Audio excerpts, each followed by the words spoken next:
Chris, tell us about this red line. Well, what is the red line for Israel? Well, exactly what there's, Gordon, they're not saying right now. Naftali Bennett, for example, back in October, he spoke to the General Assembly. He said Iran had already crossed those red lines, but he didn't say exactly what they were.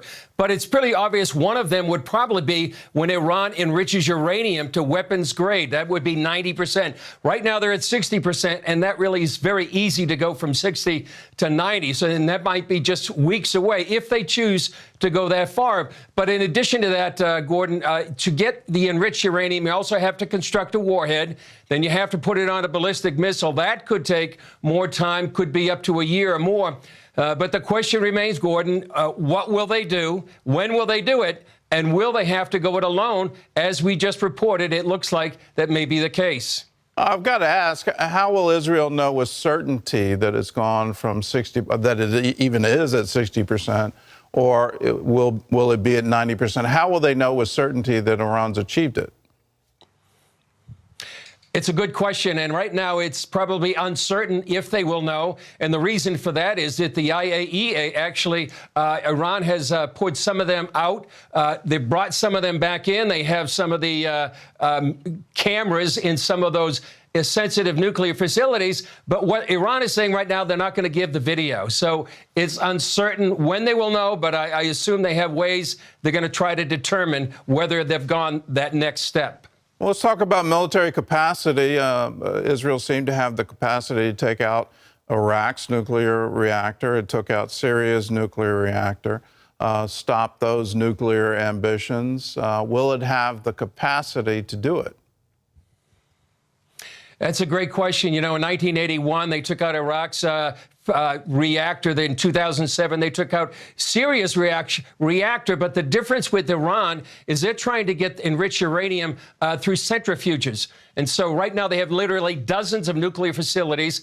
The question is, can Israel hit them all? Now, some former Israeli military leaders say it'll take literally 2 years to get ready, and that Israel isn't ready now. And they say current planes that Israel has can't carry the latest bunker-busting bombs, and they need those to destroy those underground sites.